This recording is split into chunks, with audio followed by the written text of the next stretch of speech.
Hello, and welcome to this course on search advertising. In this course, we're going to cover how to set up paid search advertisements with Google AdWords. This course is divided into 3 modules. Module 1 covers ad campaign goals. Module 2 covers ad groups and keywords. And Module 3 covers creating the ads and monitoring performance. By the time this course is over, you'll know how to effectively launch search engine ad campaigns and bring in massive traffic to your business. So without further ado, let's dive into the first module.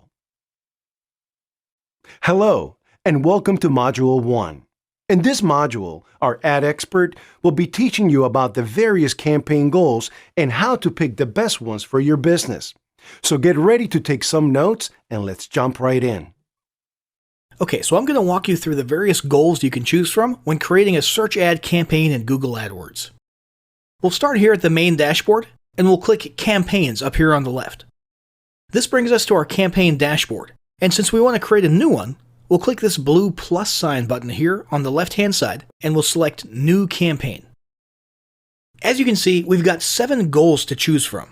But first, let's talk about what the word goal actually means in the AdWords universe. You see, rather than let companies fend for themselves and try to figure out each little variable and option in their ad settings without fully understanding what they do, Google decided recently to help guide advertisers along in understanding and shaping their ads to optimize them for specific common marketing goals. So if you choose one of these goals, you'll see helpful little suggestions next to all the settings and options in the upcoming steps. Suggestions specifically tailored towards your goal. It takes a lot of the guesswork out of the ad creation process, which previously could be pretty confusing. Now keep in mind, you want to pick the main thing you want to accomplish with this particular ad campaign. Let's have a look at each one. First up, there's sales. Google AdWords can help you bring in sales through a multitude of channels, including online stores, sales pages, inside apps, over the phone, and even physically in-store. Now you'll notice down here a list of campaign types associated with each campaign goal. This could be either search ads, display ads, shopping ads, video ads, or universal app ads. Since this course is all about search advertising, we'll want to make sure any goal we select has search as an applicable campaign type, which, as you can see, sales does. Next, there's leads. This is all about getting prospects onto your list. Whether you're building a basic email list or doing more complicated lead generation where you're collecting phone numbers, addresses, or anything else, this goal will help you optimize your ad for maximum return. Since this goal's main focus point is conversion tracking, it doesn't limit you to traditional lead generation. This can also help you optimize for other actions like registering for a webinar or taking a survey. Next, we've got website traffic. Now this goal is arguably the most generic and least specific. I would say this would best serve people who are doing content marketing or just trying to get more eyeballs on their blog posts, and who don't really care about specific actions or conversions. But it could be used for a whole host of things. Then there's product and brand consideration. This is a highly specialized type of goal that's largely oriented towards potential customers who have already started their research process, and you want to distinguish your products or services from others, and encourage them to explore more about your solutions. There's a lot more potential for engagement within the ad with this goal. For example, you can create interactive light boxes and ads with multiple images that they can interact with. It's pretty cool, but as you can see, this goal is only applicable to the display and video campaign types, not search ads, so we can skip it. Brand awareness and reach.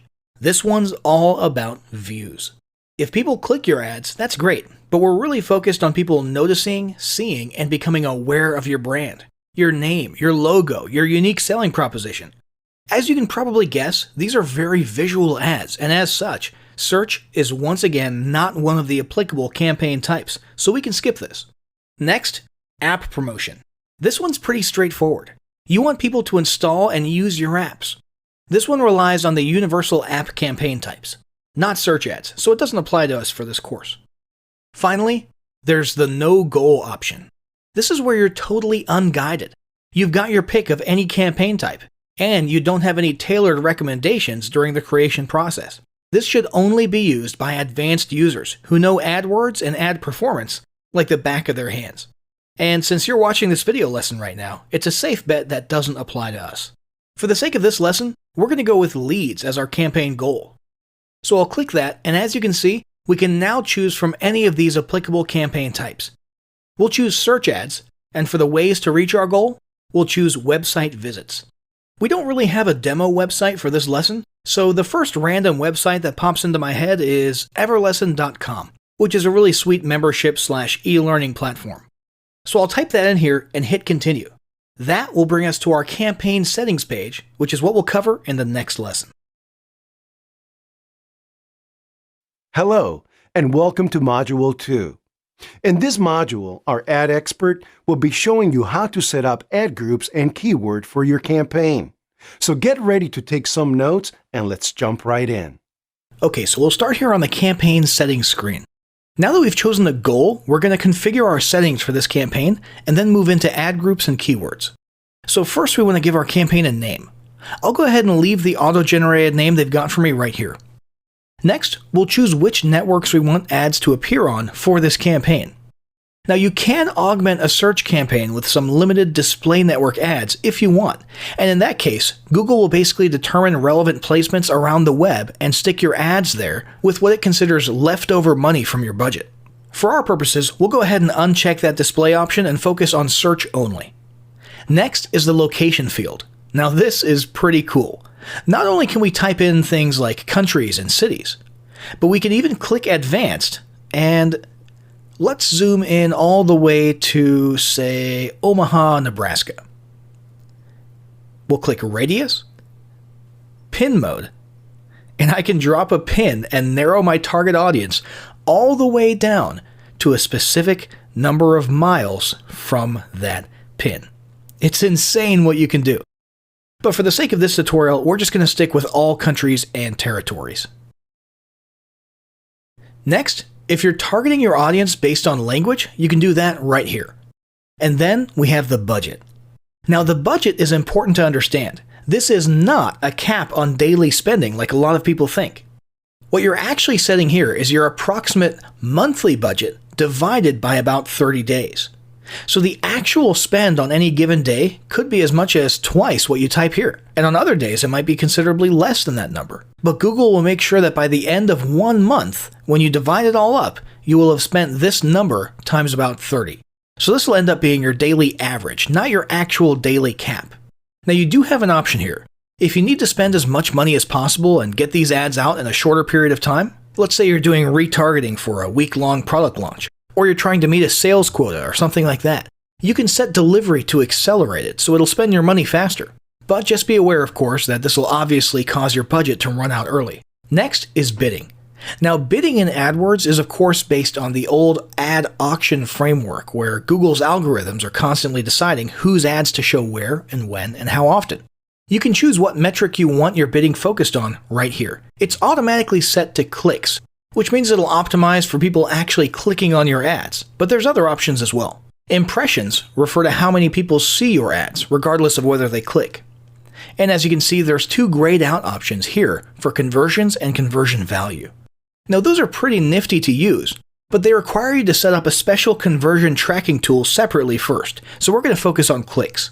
We have an option here to set a bid limit. So if you have a specific number in mind that you want to pay per click, you can enter that here. But if you want Google to simply handle this for you, you can leave it blank. Next, we've got start and end dates. Now, typically, ads just run indefinitely. But you might have a specific reason for setting an end date. For example, if you're running a limited time offer or promoting a live event. We'll leave this set to none for us. Next, there's audiences. Now here's the thing. Audiences are great. You've got a lot of demographic and interest-based options to choose from here, based on mountains of data that Google has collected, as well as based on your own data, like if you created a remarketing audience with a tracking pixel. However, most of this will be more useful if you're doing display ads or one of the other types of ads, and you want people to encounter your ads while they're browsing around the web. Since we're strictly dealing with search ads in this lesson, and we literally want to reach people on the search results page while they're typing specific keywords, we're going to skip this. Next, we have extensions.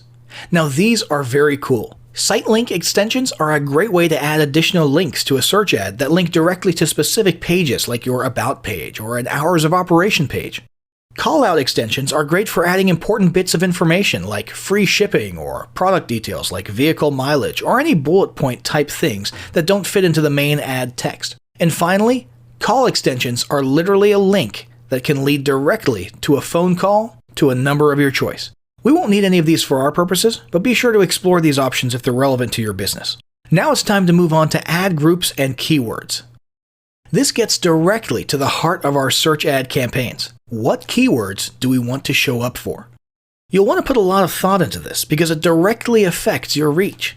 The popularity and frequency of search terms is vital for obvious reasons, but you also need to balance that with the competition level for those search terms, since that impacts the amount of your budget that gets used per click. Now there's a few tools that can help you with this, including Google's own Keyword Planner, Moz, KW Finder, and SEMrush. These tools can help get search volume and competition rates for known keywords, as well as explore and discover additional relevant keywords that you might not have thought of. Once we've researched our keywords, we can literally just paste them all right here. Now you can divide your campaign into easier to manage and analyze groups called ad groups. And if you want to, you can have different sets of keywords in each group so you can see which ones perform better after the ad's been running for a while. For this lesson, however, we'll just need the one ad group. So I'll go ahead and paste my researched list of keywords right here. That's about it for this step. I'm going to hit Save and Continue, and we'll move on to creating the ad itself in the next module. Hello, and welcome to Module 3. In this module, our ad expert will show you how to create your ads and monitor their performance after launch. So get ready to take some notes, and let's jump right in. Alright, so here we are on the ad creation page. You've probably seen these search result ads about 1 billion times, right? Now it's your turn to create one. As we create this ad, keep an eye on this preview to the right here. This is where you can see a demo of what your ads will look like on the search results page. Step 1, we need to enter the final URL that our traffic will be landing on when clicking on our ads. Sticking with our previous example, we'll say we're sending people to the membership platform everlesson.com. Now let's create some headlines. These are the most visible and eye-catching parts of your ad, so you want to make sure the most important words are right here, which can require a lot of thought beforehand because there's a pretty tight character limit. Let's say super easy membership platform and start your free trial and point and click no coding. Now the next field here, display path, is optional. If you want your customer to see what specific pages or areas they're going to, you can put things here to reinforce the marketing message. Like if you have a clothing store, then you could put store.com/men's-shoes/outdoor or something like that. We don't really have any need for that, so we'll skip this option. Next, there's descriptions. Now, descriptions could be used to just cram some more extra information into your ad, since the headlines are pretty short. But the ideal would be to include a call to action like buy now or get started today. I think we'll try get your first online course up and running today. Now, more recently, Google added the ability to add yet another 90 characters of description here. That's probably advantageous in many cases, but I don't want my ads to get so crammed with text that the prospect's eyes miss the main message. So I'm going to stick with what we have here. That's it. Our ad is finished. So I'll hit done, and there we go. Our first search ad is ready to go. Now we could click new ad and create a few more ads with different headlines, different angles, and then we could compare later to see which ones work best. For this lesson, we'll stick with just this one, and I'll hit save and continue. This brings us to the final confirmation page, where we see a brief overview of the important details of our campaign. I'll go ahead and click continue to campaign. And here we have the dashboard for our ad groups. Now it's not going to be very helpful to go over these stats when everything says 0. So let's come over here to a past campaign that already has some data for us to talk about. So here we've got an ad group from a previous campaign that already has some stats associated with it. This one was a test campaign for selling musical instruments. Here you can keep track of a ton of important stuff. For example, we've got the actual keywords themselves, along with a toggle button for enabling or pausing each individual keyword. We've got your max CPC if you set one, whether or not your keyword was approved. But the most important data is right over here. We've got your number of clicks, impressions, which means how many people saw your ads for those keywords, click-through rate, average cost per click, and the total cost from that keyword so far. So to take one of these as an example, the term violin sale has brought in 5 clicks to our website so far. That's out of 148 people who have seen the ad, which gives us a click rate of 3.38%. Now, based on the way Google was handling our bidding, we ended up spending $3.29 for those 5 clicks, which gives us an average cost per click of 66 cents from that keyword. As you can see, this campaign was in its infancy, but you should definitely monitor these stats regularly because over time, with more data, the averages become more certain and the differences in performance between keywords become more clear. If you determine that certain keywords aren't performing that well, or that there's just not enough search volume and you want to focus your budget elsewhere, you can pause individual keywords right here with this toggle option. And there you have it. We've successfully created a search advertising campaign.